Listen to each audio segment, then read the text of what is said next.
This is Ag Matters PM from the Iowa Agribusiness Radio Network, brought to you by the Iowa Soybean Association. Your daily recap of the information that affects Iowa's farmers, producers, and consumers, right here in the heart of the heartland. With reports from our award-winning broadcast team of Dustin Hoffman, Riley Smith, and Mark Magnuson. Now, from the IARN studios in Des Moines, here's Riley Smith. Well, good day and welcome to Ag Matters PM from the Iowa Agribusiness Radio Network. I'm Riley Smith. Today is Tuesday, May 2nd, 2023. We're so glad you could join us for today's show. In today's episode, I talk with some of the folks at New Holland about some additions to their T-Series lineup of tractors. We also have a check of that ag weather outlook, but first, let's run down the markets. It's time now for the Ag Matters PM Closing Market Summary, your source for market analysis and settlement prices from the day's trade in Chicago, courtesy of the folks at agmarket.net. At the end of another trading day in the ag marketplace, we're with Jacob Burks of agmarket.net for a bit of analysis on today's trade. First off, Jacob, what's been going on in the grains today? Well, today's one of the days that you don't really want to be the analyst when we talk about the ugly close, the red on the screen. Just a very bearish day. Just a lot of commodities tried to find supports, just had a hard time finding any type of buying interest. Technically, we broke some more support. So just really not a very fun day if you're a producer and looking to make better sales or different sales. If you're a buyer, maybe it's your day. Right, and based on the news that we're seeing coming out soon, especially tomorrow, we're looking at interest rate hikes. We've still got that huge price disparity with Brazil. It's not going to continue to be a good time, is it? No, and ideally, you're not looking for a huge bouncer. There's just not a lot of fundamental things that are allowing for it. What you're hoping for is to build some type of stability to wait on some type of positive news for prices anyway. But you're talking probably going to raise another quarter-cent tomorrow. Rumors of potential even more coming down. So a lot of people think that this could be the last one, but now there's talks that maybe they're not done.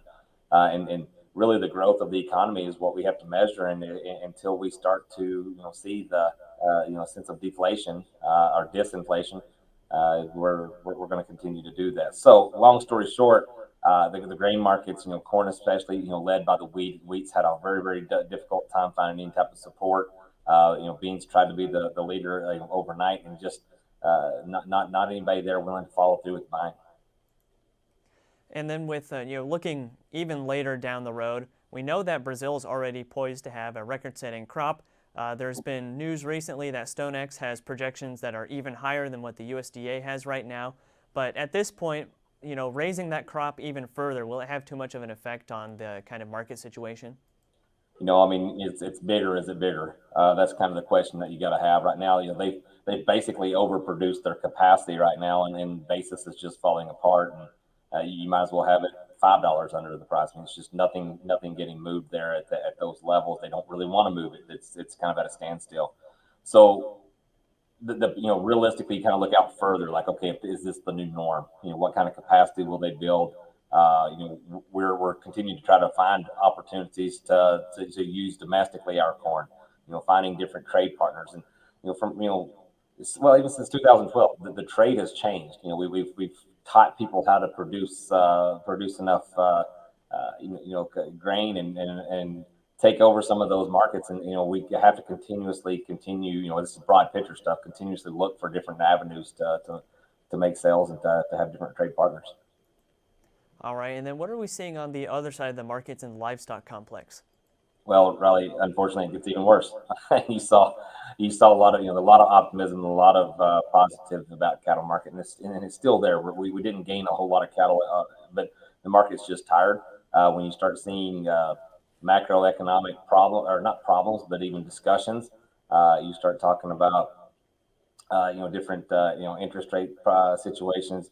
You start talking about a deflationary period.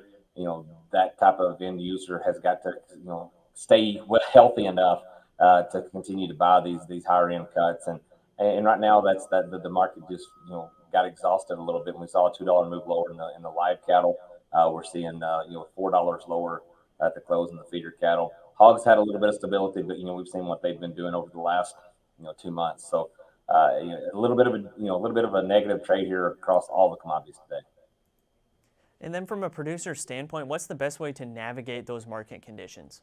Riley, that's kind of the question that we have to deal with now. It's what do we do now? And from the cattle side of it, I'm very, very adamant, anybody that is a livestock producer, to look at, protection. I mean, from the demand side of this, we don't know how that's going to, that's the black cloud that's really, floating over these proteins is who's going to be the purchaser of it. At what point do we see some type of disposable income problem where, hey, we're going to cheaper protein, and think that from any type of producer that has that type of risk, it's very, very important to use some type of strategy to get some floors in place. And there's still plenty of opportunity here, very profitable opportunity. Lots of great information today, Jacob. For those of our listeners and our viewers who would like to get in touch and learn more from the folks at agmarket.net, how can they do that? We just encourage you to take a look at our 30-day free trial. Go to our website, take a look at the trial and all the information that we put out there. From there, you can find us at the Our Team section on the website. We'd love to chat with you. That again was Jacob Burks, agmarket.net. Jacob, thanks for taking the time to visit with us today, and we'll talk with you again soon. All right, guys. Thanks for having me. Have a good day. All right, and that once again was Jacob Burks of agmarket.net. We'll go ahead and take a look at how those numbers closed. That's courtesy of the folks at Bar Chart. July corn is down 4.5 at $5.80 even. December new crop down 5.5 at $5.19 3/4. July soybeans down 16 3/4 at $14.10 3/4. November new crop down 7 3/4 at $12.67 1/4. July soybean meal down 5.70 at $427.90. Soybean oil down 2 cents at $51.79. Chicago wheat down 9 even at $6.09 1/4. Minneapolis spring wheat down 17.5 at $7.73 1/2. Kansas City hard red wheat down 17 even at $7.40 1/4. July oats down 2 1/4 at $3.02 1/2. On the Merc, June live cattle down 197 at 162.90. Feeders down 375 at 205.95. Lean hogs down 112 at 78.17. June pork cutout down 7 cents at 94.72. Class 3 milk down a nickel at 17 even. And that's been a check of the markets here on Ag Matters PM. We're going to go ahead and take a quick break to hear from our sponsor, the Iowa Soybean Association, and the Soy Checkoff. When we come back, we talk about some new additions to the New Holland T-Series lineup of tractors. This is Ag Matters PM. Iowa Soybean Association is driven to deliver for Iowa's 40,000 soybean farmers. We're proud to provide objective agronomic research, a helping hand with soil and water stewardship, and timely industry news powered by the Soybean Checkoff. Learn more at iasoybeans.com. Welcome back to Ag Matters PM from the Iowa Agribusiness Radio Network. I'm Riley Smith. Well, a couple months ago at Commodity Classic down in Orlando, Florida, I had the chance to stop by the New Holland booth and take a peek at some new additions to their T-Series lineup of tractors. Well, we are here at Commodity Classic in Orlando, Florida, talking with some of the folks at New Holland. We've got J. Cole Sanford. He's the cash crop product specialist with New Holland. Yep. Got it right that time. And right behind us, we have a new addition to the T-7 series. Tell us a little bit about it. Yeah, it's a T-7 300, Riley. It's a new, larger size model in the T-7 long wheelbase range. But we did some interesting things. Our customer feedback, they wanted more power, but at the same envelope or the same overall size of the unit. And so that's what we did. We actually put a little more power to the engine, variable geometry turbo on the engine to get that extra power boost. And then, of course, we also increased the capacity of the front axle for more heavier loads, heavier working conditions, although keeping the same envelope. That was a huge request from our customers, and here it is. Right, exactly. And the T7 line is honestly one of the most versatile that New Holland has. So to be able to have that high power option, I'm sure, like you said, was something that a lot of customers were looking for. Absolutely. And in conjunction with this new model, we're now taking the PLM intelligence offering and we're moving it into the T7 long wheelbase. If we look back over time, in 2020 and 2021, we offered those solutions on the T8 and the T9, and now it's finally making it into the long wheelbase T7. And that's our technology suite. So that gives us the ability to see the tractor and implement from our phone. And it pushes all the data that this thing creates, in this case, pulling the air seeder that you see here at the show, puts it to the cloud and gives the customer the ability to review that data or give the keys to someone else in their operation, perhaps an ag vendor that's looking at that information.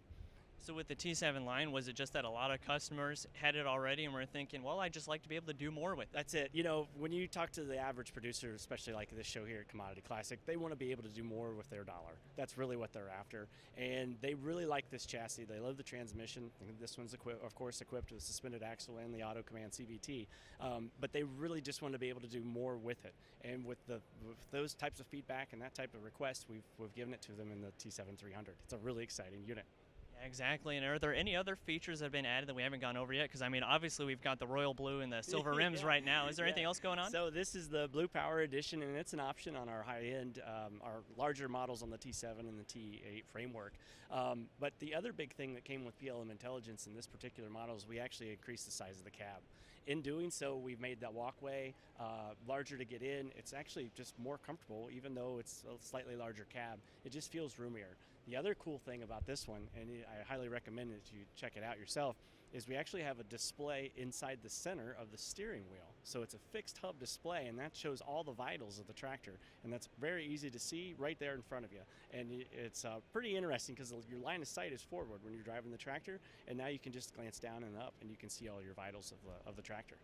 Right, and we know that every year farmers are spending more time in the field. They want to maximize that efficiency and just the hours that they can spend out there. And just to make it more comfortable is kind of a common sense approach to it, right? Oh, absolutely. You know, when you're spending more and more time, upwards of 16 hours in the day, you don't want to feel wore out at the end. Because a lot of producers, you know what they do after they're in the cab for that long? They go and work at home. There's things that they're doing in the office, even after hours, that a lot of us that help on the farm don't actually see from the owner-operator standpoint. So if we can make your day better here, it'll help you a lot in the evenings. All right, is there anything else with the T7 line or otherwise that we have here at Commodity Classic that we'd like to go over today? No, but I want to make sure to point everyone into our social media channels to search New Holland Agriculture on those, or visit newholland.com, and you can learn more about this specific model here behind us. And of course, always reach out to your New Holland dealer for a demo or more information. All right, thanks for taking the time to visit with us today, and good luck with the rest of the show. Thank you, Riley, and have a great day. That again was just a peek into some new additions for New Holland's T-Series lineup of tractors.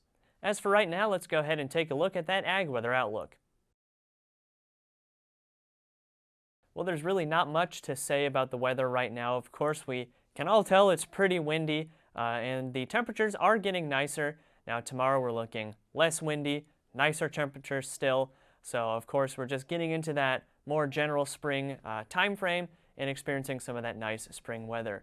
So let's just get down to it and see what the National Weather Service has in store for the next 24 hours. As you can see from the National Weather Service, the temperatures are warming up once again. Today we have mostly sunny and windy skies across much of the state, temperatures ranging from the upper 50s to mid-60s. Tonight will be mostly clear and breezy, and hopefully that actually means breezy and not knocking you off your feet. Those lows ranging from the mid to upper 30s. Tomorrow will be mostly sunny, highs around the lower 60s to low 70s. Taking a look at the affiliate weather map for tomorrow, Cherokee will be sunny with a high of 72, Shenandoah sunny and 73, Des Moines sunny and 70, Waterloo sunny and 68, Albia sunny and 68 as well, and Clinton is the one different area. We have mostly sunny skies with a high of 63. For more detailed forecasts in your part of the state, make sure to check in with your local Iowa Agribusiness Radio Network affiliate. That's been a check of the Ag Weather Outlook, and that also brings us to the end of this episode of Ag Matters PM. You can find all of our content on our website at iowaagnet.com. You can also follow us on social media at Facebook, Twitter, and TikTok, and you can find all of our video content as well as previous episodes of AMPM on our YouTube channel. So make sure you subscribe and hit the notification bell to see when those videos go live. Don't forget as well our free Twice Daily Market podcast on Apple, Amazon, Google, Spotify, and Podbean. From the IARN studios in Des Moines, I'm Riley Smith. On behalf of Mark Magnuson and Dustin Huffman, we thank you for watching. This has been Ag Matters PM.